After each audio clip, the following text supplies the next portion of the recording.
From the studios of Farm Journal Broadcast,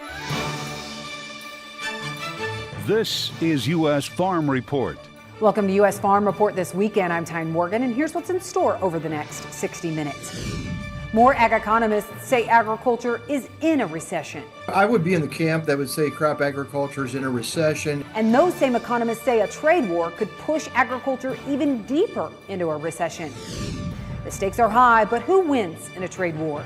Which country benefits the most or could benefit the most from the trade war? 80% identified Brazil. Living a nightmare, a South Dakota ranch family was in the middle of a land dispute with the federal government, but that changed this week. When this hit, it hit at the heart and soul of our place that has been in Charles' family since 1910. The Trump administration dropping the charges and rolled out a new way for farmers to issue complaints against the Biden administration. Plus, a swift soybean planting pace sweeps Illinois. We have the latest on our planting tour. If we can miss Monday, it looks like it's good all week. I think guys are feeling pretty optimistic right now.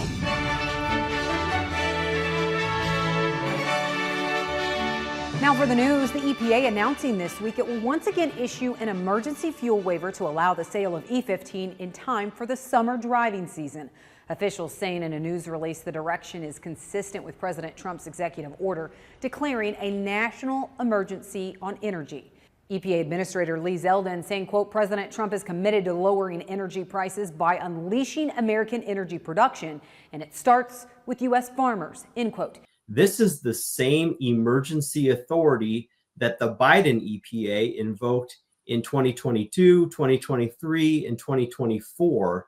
And the reason we've had to go this emergency waiver route is that Congress has yet to pass legislation to once and for all update the statute and allow E15 in all parts of the country. EPA says E15 is legally approved for use in more than 95% of vehicles on the road today. The Renewable Fuels Association says drivers typically save 15 to 25 cents per gallon when filling up with E15. The U.S. has reached a deal with Mexico on two key ag issues. First is the battle over water. USDA Secretary Brooke Rollins saying Mexico will increase its water shipments to Texas. It's an effort to help make up for a shortfall under a 1944 treaty that outlines a water sharing plan between the U.S. and Mexico. As we've been reporting, officials have said Mexico's failure to meet its obligations under the treaty was harming Texas farmers. And last month, there was concern the water battle would become an issue in trade negotiations between the two countries. Mexico had argued its dealings with drought, which is straining its resources. But the country said it will put in place a series of measures aimed at mitigating potential shortfalls in water deliveries, including immediate water transfers to the U.S. And USDA has released more details about the agreement reached between the U.S. and Mexico over efforts to control the pest New World screwworm. Secretary Rollins saying that Mexico has committed to eliminate restrictions on USDA aircrafts, along with waiving customs duties on eradication equipment, aiding in the response to the spread of New World screwworm. She says due to the agreement, the ports will remain open to livestock imports. The deal came after Rollins issued an ultimatum threatening to restrict livestock imports if Mexico did not remove barriers, hampering U.S. eradication efforts.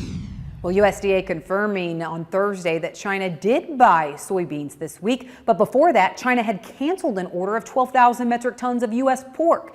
USDA says it represents the largest cancellation since May of 2020. It comes as China's effective duty rate on U.S. pork and pork variety meats has reached 172%. And that means for U.S. pork, along with other U.S. red meat exports, the Chinese market is effectively closed. It's just that devaluation of a lot of underutilized cuts. And so where does that hit? Really, honestly, it hits the packer margin. Anyone who's sold hogs to a packer knows you're better off when packers are making money than when packers are not making money. And that margin pressure at the packer is going to push back into the hog markets. Stewart tells Farm Journal's pork editor Jennifer Scheich that the impacts from China aren't enough to wreck the market, but he says it is going to tighten the belt, especially for packers and processors for their margins. You can read more about this on porkbusiness.com. USDA says it's opening a new online portal for producers to report what it calls, quote, unfair and politically motivated lawfare originating under the Biden administration. That's as USDA also this week dropped charges against one South Dakota family. Ag Secretary Brooke Rollins making the announcement outside USDA headquarters in Washington. It comes after the Trump administration announced criminal charges were being dropped against South Dakota ranchers Charles and Heather Maude. The couple was involved in a land dispute with the U.S. Forest Service and charges individually with theft of government property. You know, when this hit, it hit at the heart and soul of our place that has been in Charles' family since 1910. And when this unnecessary grievance came to our family, we knew that we sought to find a resolution, and that was not forthcoming from the other side. We are ending regulation by prosecution in America and investigating how and why this wrongful prosecution of an American ranching family ever occurred in the first place. The site is now active at usda.gov/lawfare. That's it for the news. Well, the rain totals in parts of Texas and Oklahoma were pretty remarkable this past week. But what are the weather concerns for May? Michael Clark of Band WX joins us next. U.S. Farm Report is brought to you by Pioneer.